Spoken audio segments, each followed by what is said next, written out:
and will be enlightened on the subject. Thank you very much once again. And then I will, with your support and with your applause, I will release the two books for the benefit of all of us.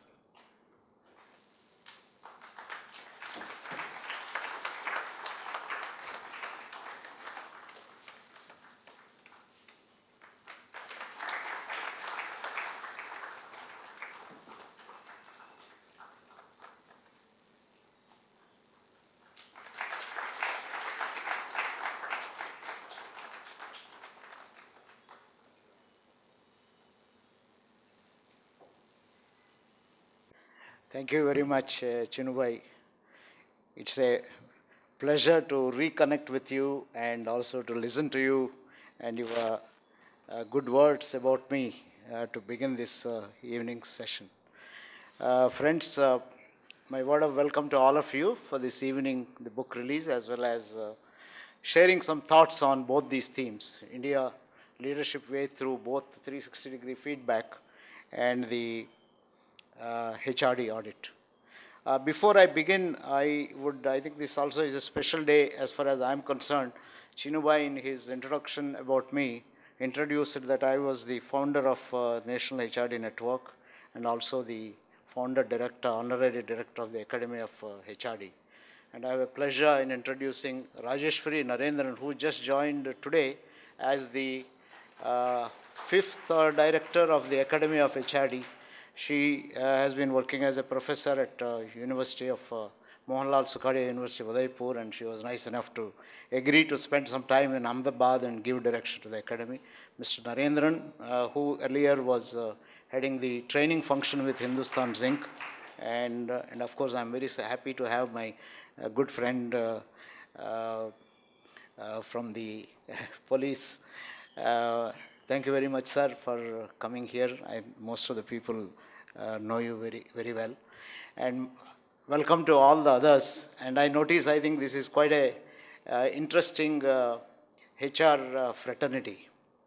And maybe people like Mr. Nityanandam are the little bit of exceptions, but he is such an admirer of, although he was in police for long years, he used to visit us and then talk about HRD and so on. And I also find Mr. Acharya there from NGO. I think they're all interesting kind of sectors that are represented here.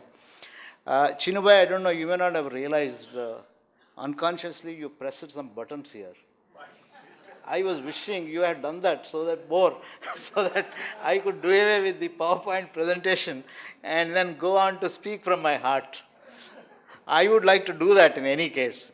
This PowerPoint presentation is more to share my thoughts in a little bit of a systematic way, because we have titled this evening as India Way of Leadership Effectiveness. Frankly, both these books deal in different ways with this particular kind of a topic called leadership effectiveness. Why we say India Way of Leadership Effectiveness is in the last, I must say, in the last 30 years, 1986 is the first year, that's about 28 years. When we held the first 360-degree feedback program, we didn't call it 360-degree feedback. We didn't know that this term is going to come 5 years later from the US.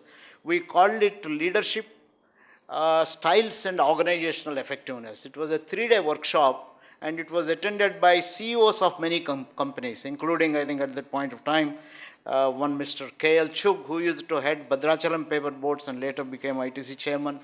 Then we had Mr. Mahendra Agarwal, who continues to head Gati. In those days, he was with TCI and so on. A large number of CEOs attended this program.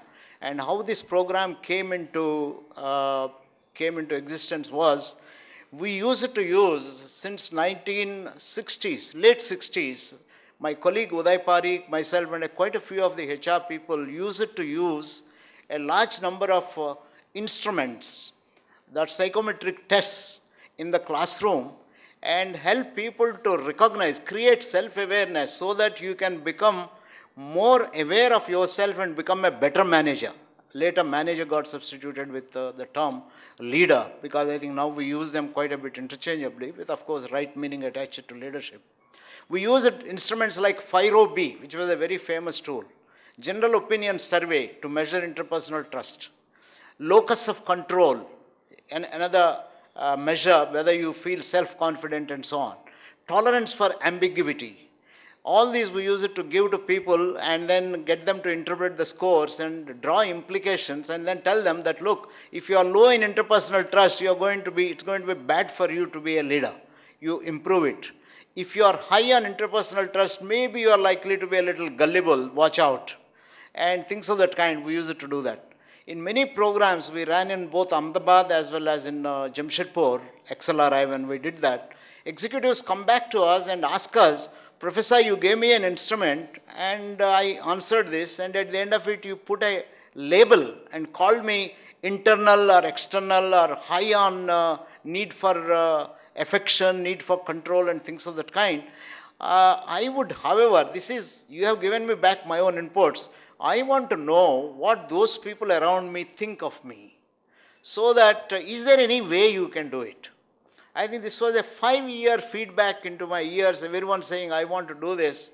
When I got back from a short stint at XLRI, the first thing I did was to launch a program where I appealed to my OV area colleagues that I want to launch a program, announced it 3 months in advance, and asking people to enroll and then give me a letter which said that I want to go through this program in which I will be assessed by not only the professors and me, I want you to assess, and these assessments will be kept confidential because you don't have to write your name and you will mail them to IIM professors. IIM professors will collect this and then will give me a feedback, averaged kind of a feedback, therefore you have nothing to worry. So we got them to write a letter and we got them to enroll and we sent these letters to people. And we collected on a large number of tools. My colleague Pradeep Khandwala, at that time, I think his instrument on management styles was very famous. I mean, he developed it in Canada with the McGill University, an internationally known instrument. And we had another person by name J.P. Singh. He was working on decision making. And Ram Narayan joined us. He was working on learning organizations. We put all these tools together, and my leadership styles questionnaire, which I worked with David McClelland, almost about 10 to 12 questionnaires we sent to people, and people use it to nominate about 20 people, and then we send these questionnaires and we say, take your time. That's why 3 months in advance you register. We give you about 6 weeks to answer the questionnaires and you send it back, and we get the questionnaire only with the name of the participants, not with the name of the person who assessed. We compile these. In those days we didn't have big computers and so on. I think the computers were not all that well developed, but we did the hard work and things of that kind. And when you come for the program, we'll give you a feedback. First we will tell you to assess yourself. We'll then tell you the feedback of how others perceived you. If there are gaps, then you decide whether this gap is in the right direction. Sometimes you may think high of yourself. If people think you are not that good, then I think you need to work out an action plan. If you think low of yourself and people have rated you high, then you need to feel good about it and then cultivate to be good, because you know that there is a gap and therefore you need to work on it, prepare action plans. The 3-day program dealt with 1 day of conceptual input, 2nd day feedback, 3rd day, actually we got them to experiment in classrooms. For example, we found some of them are not very good in managing meetings and some of them had very autocratic style. So we create a situation there. Of course, not all situations are possible to be created. And we found that this was a big success at that point of time. We had, in fact, for the first program we announced, we didn't want to take more than 20. We got about 90 nominations. And the same 90 list we ran for 3 years, because every year we didn't want to take more than 20. Second batch, another next year 20 and so on. So we completed, and many people like Rishikesh Mafatral and so many of them went through this particular program. So we continued this in IIM, but we found it very administration heavy, because I think sending the questionnaire, getting it collected. In fact, we had serious trouble in IIM. IIM at that time was not accustomed to give a research assistant who can do all this kind of an analysis, because IIM goes like the American system in a very streamlined way, that if you want to run a program, you won't get a research assistant, you will only get a secretary who will run the program. We have had an RA, I think, who had to struggle hard, and if he makes one mistake, it creates all kinds of problems and so on. So we ran it for about 3 to 4 years, and then because of administrative reasons, I mean, it's so heavy, we discontinued it. But we continued it as a consulting project. Many companies went through this as a consulting, because there we get support from the organizations and so on. So it was in 91 we discovered this is the same technique is called as 360-degree feedback. And since then we started using the term because I think anything that comes from America is valued very much in India. Because you develop, because for example, I have developed the HRD scorecard much before Dave Ulrich has talked about it. But I think it is Dave Ulrich who made HRD scorecard popular in our country because his books are everywhere. And thanks to Dave, now I have revisited HRD scorecard. I added HRD scorecard 2500 and things of that kind. Anyway, so the last 28 years of experience of 360-degree feedback is what I have tried to put in this particular kind of a book. I just want to pass on a few lessons that we have gained from this. Now, first thing is, I think the very definition of leadership. What is leadership? Some of you have read this morning's newspaper. I think there is, the Ascent contains a very interesting article by Marshall Goldsmith. Incidentally, on 20th, Marshall Goldsmith is addressing HRD Network Bangalore chapter, and he's spending a day with them. Marshall Goldsmith has defined in a very interesting way leadership. Practically, he says leadership is the art and science of managing human relations. I think he says he is inspired by Hersey and Blanchard. I mean, these are the two chaps who have done a lot of work on leadership styles and things of that kind. So you find leadership, the way it is interpreted, really means I think you used a very interesting term, Chinubhai. I like the term. Art and science combined together, you used the term crafting. And craft means it can be acquired. So it can be acquired. That is, leadership can be acquired. We strongly believe in it. So in the last 28 years, starting with IIM, we came up with a 360 tool using what we call as RSGQ model. There is a very interesting philosophy. Actually, it's psychology, but also I call it philosophy because it is very popular, which says, you are what you are because of your actions. You are what you are because of your actions. Your actions are guided by your thought. If I can influence your thought, I can influence your actions. Of course, long ago in 1950s, David McClelland went one step ahead and he said, he can influence your language, I can influence your thought, and I can influence your actions. And that is the secret of entrepreneurship in Gujarat or everywhere in the world. In fact, he started developing entrepreneurial thinking through achievement motivation programs and things of that kind. Now, this is one lesson. Very interesting kind of lesson. If you want to produce leaders, influence their thought by giving them the right kind of language and get them to actually plan the actions. So we came up when I started my own company, and I must tell you the secret behind my starting I never wanted, I hated to be a kind of starting a company in that too. The last thing I would have liked to do is to start a company and call it by my own name, TV Rao Learning Systems. I still do feel very uncomfortable whenever I look at the name of my own company, because the last thing we would like to do, it's fine with chartered accountants. They are known by their name because chartered accountants will always be registering their firms. But unfortunately, I couldn't help it because the registrar of companies here rejected twice my application, and the third preference he agreed was when I called it TV Rao Learning Systems. And some of my friends who were working at the time in Gujarat Gas, they said that, look, I think so you are a brand, it doesn't matter. I think you have your name and things of that kind.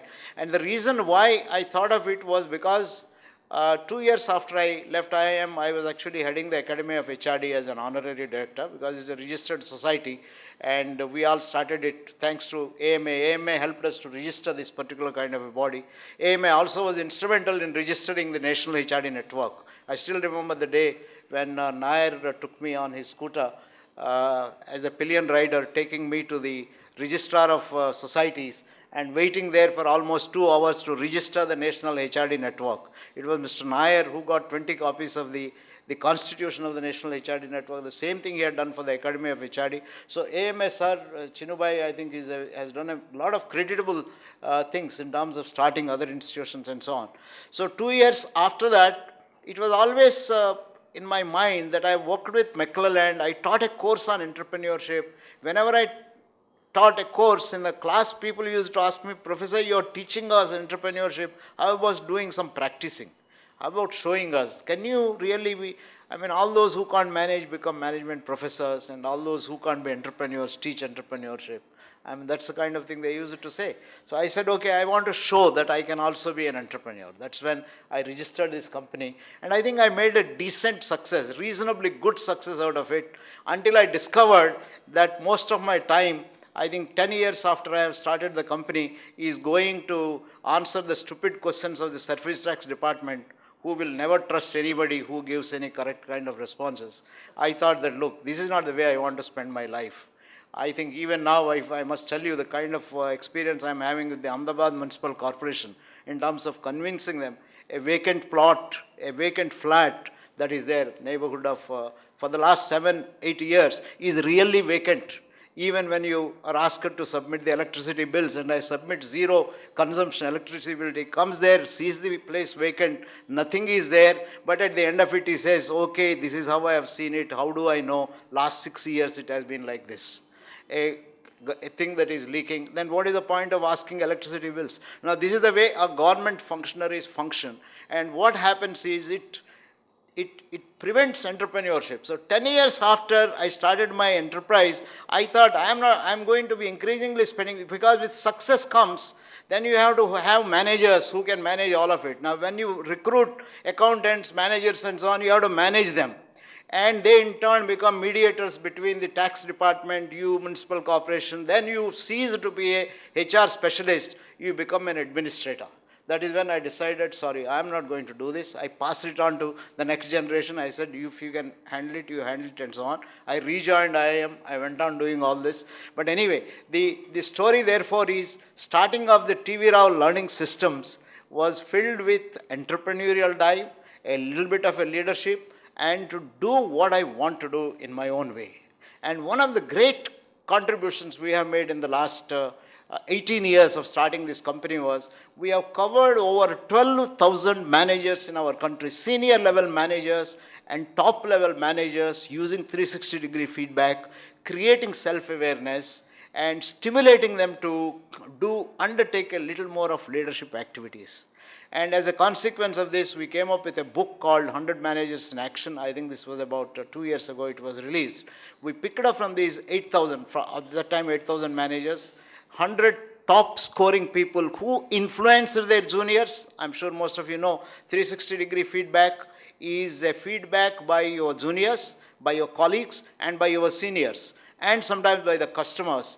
Anonymous feedback of the perceptions you have created in their minds. Now, perceptions are created by your influence. So, leadership is the art and science of influence. And perceptions on what? Do you articulate your vision for the company? Do you communicate the vision of the top management? Are you technology driven? Are you systems driven? How well are you managing your juniors? How well are you managing your customers? How well are you managing your boss? And things like that. There are about 55 activities we have identified out of research from the last several years. And we collect anonymous feedback, and then we give the feedback to the person. And we normally follow the system of suggesting to them, identify from the feedback what you are good at and leverage your strengths. Identify your strengths and leverage them. If there are fatal weaknesses, you can work on them. And we say the fatal weaknesses are, if anybody questions your integrity, it is a fatal weakness. If you are interpersonally incompetent, then it is a fatal weakness. In fact, there are a few things, if you are bad in that, you cannot succeed very well. So we say that these are the fatal weaknesses, you can work on it. Otherwise, better when you get a 360-degree feedback, work on your leadership qualities and strengths and so on. So it is the RSDQ model is leadership roles, leadership styles, leadership qualities, and delegation. D stands for delegation and things of that kind, which is an empowering style and things like that. So last several years of our work has indicated that this is a very good tool. It's a provocative tool. It helps you to start